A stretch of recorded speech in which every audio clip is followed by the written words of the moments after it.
BlueHorse.com. I missed you so much, Louis's voice said as the words for the 10th time that day that he and Clementine lay in bed the morning after her rescue. Clementine smiled back up at him. Her hands entwined. Sun rays began to sliver on the side of the room, casting odd shadows on the wall.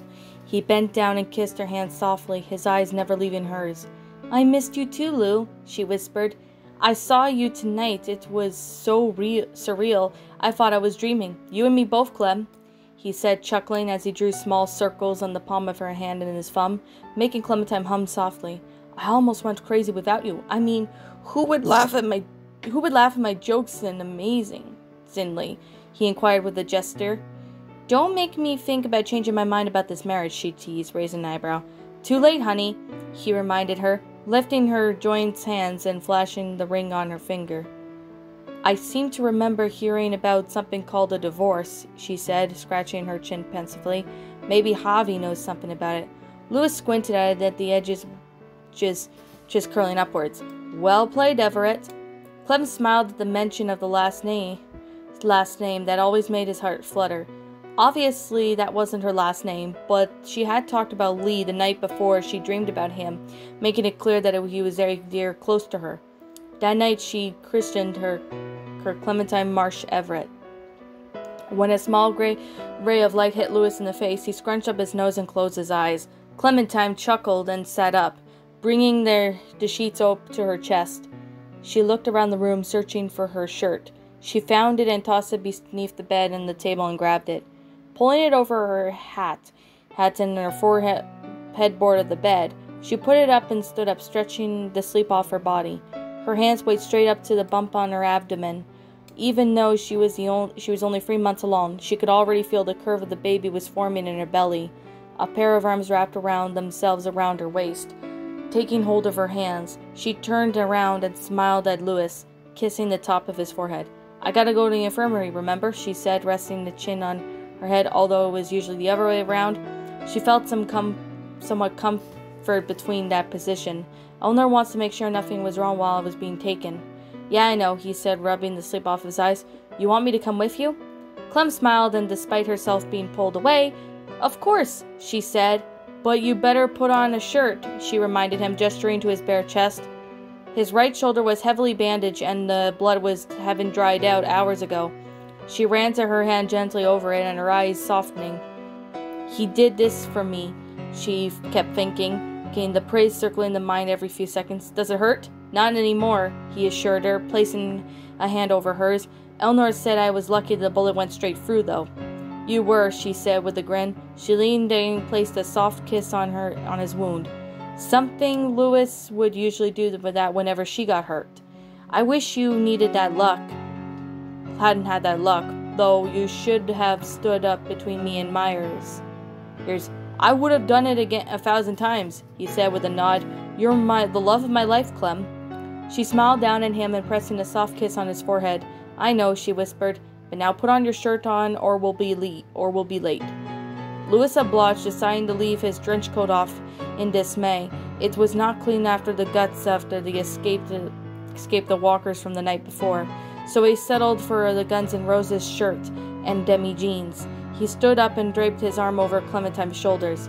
The couple walked into AJ's room, smiling when they noticed that his sleeping hat sprawled over to his queen-size bed. His mouth was agape, and a small line of drool dripping from the corner of it. He wore a smile on his face as his eyelids moved around his eyes.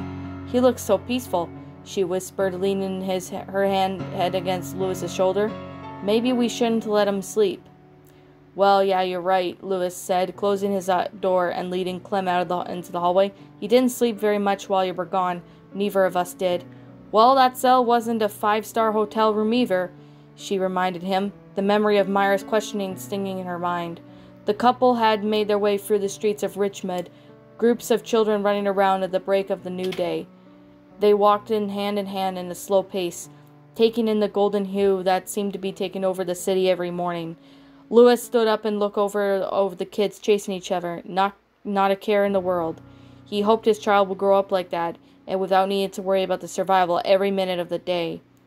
In already a damaged world as they are now, their baby was a shining light light that brought hope into their hearts. He was thinking about amazing jokes he would tell his kid once it came into the world. A few minutes later, they arrived in the infirmary and walked in the swirl of patients walking around.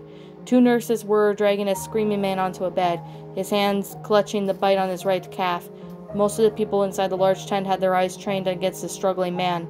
Looks of horror and pity on the present almost fell on their faces. Louis and Clem maneuvered through the green door and with the red cross in it, and they led into the way assumed to be the old clinic. A few shelves lined the walls on either side, their drawers overflowing with papers and files. A bed stood against the right wall, lining up the sheet over it. Eleanor sat behind her desk, reviewing the open paper file in her lap. Louis was cleared his throat, making the woman raise her head with a smile. "Clementine," she exclaimed, standing up. "I'm so glad you're okay." "You and me both," replied Clem with a grin, offering the doctor a short hug. "I just wanted you to come and see you as soon as you got back here, but Javi said you were too exhausted." "Well, yeah, resting up really helped me," Clementine assured her with a nod. "But I am here now." Eleanor smiled and clapped her hands together, gesturing the bed. "Please take a seat so we can get started." Clementine did as she was told, sitting on the bed with the linen cloth. Louis leaned against one of the chairs on the other side, crossing his arms as he studied Eleanor working. The doctor took a few miscellaneous things out of the drawer and stood in front of Clem, holding a small stick. Clementine frowned at the sight of it. "I know this sucks, but we don't have the capacity to use the equipment on you. You would have lost the baby." Eleanor said as pierced his lips, handing Clementine a pregnancy test. "If you're still pregnant, we'll still check its heartbeat, and Louis will wait outside," she said, ushering her to the young man outside the door and locking it behind her. "Shouldn't take more than a few minutes," she assured the anxiously father. Louis kept fidgeting with his hands, with the very real possibility that they could have lost their child during the presence of his mind. What if they did something to her? He kept asking herself, his eyes darting the door every few seconds. Eleanor noticed that and placed a hand on his shoulder. "Don't worry, Louis," she said. "I'm sure the baby is fine. But what if it's not?" he suggested, his voice strangely high. "What if the Myers guys hurt her so bad that she lost it or something?" "Then we'll deal with that," she said, but he knew that she was trying to reassure him, but it wasn't helping at the very moment. She looked down at the hands, searching for her words. "How is your shoulder, she asked, eyeing the bandaged position of his arm. "Much better," he informed her, lifting his arm a bit. "We should be pitching for Javi in no time." 2 minutes later, the door clicked open and Clementine stood before them, a big smile on her face. Louis's eyes lit up at the sight, the familiar grin pasting on his face. "I'm still pregnant," she announced happily, showing Eleanor the test with 2 small particle lines. "That's great," she said, taking the stick and walking inside her office. "Now we could check for its vitals." The couple looked at each other, raising the eyebrows, and they followed the doctor inside again. Eleanor walked in towards the machine that held a small black screen and bent down, plugging the cord in by a nearby socket, and the machine buzzed to life. The screen then turned to a shade of gray. Clementine and Louis looked in awe, having thus spent over 13 years of their lives without seeing a single screen. Eleanor instructed Clem to lay down on a grunny knee, her head resting comfortably on a large pillow. She lifted the woman's shirt up and to her chest and grabbed a small plastic gadget from somewhere behind the machine. Gazing at the tip of it, it was some kind of gel. She looked at Clem with a small smile. "This is going to be cold," she warned, gesturing to the gadget. Clem noticed that it was attached to a machine by a cord. "All right," Clem hesitated, taking a deep breath. The doctor proceeded to press the end of the stick over Clementine's stomach, making her flinch. "God, that's cold," she thought, taking Louis's hand, for attention was taken by a screen buzzing for a moment as it displayed dark spots against the bright background appear in it. The spots seemed to be moving slowly and bumping into each other, seemingly moving around as Eleanor moved to get the gel-covered stick for the surface of her stomach. Once she was satisfied, Eleanor nodded and stopped moving and reaching for a few places above Clem's crotch.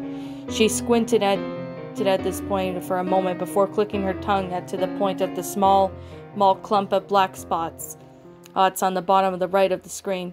"There's your baby," she announced to the couple, They leaned in onto the screen. Eleanor still held the stick to Clem's stomach so she had to halt her approach. Beneath the doctor's fingers, she spotted a small bump moving. Wow, breathed Louis. It's beautiful, Clementine said, tears shaking her eyes. She let them fall freely. She didn't even care if they saw her. Oh, almost forgot, Eleanor said, snapping her fingers. She typed something into the keyboard, and a loud beep was followed by a strong thumping sound. That's your baby's heartbeat. 165 BPM. Yeah, he or she will be a fighter.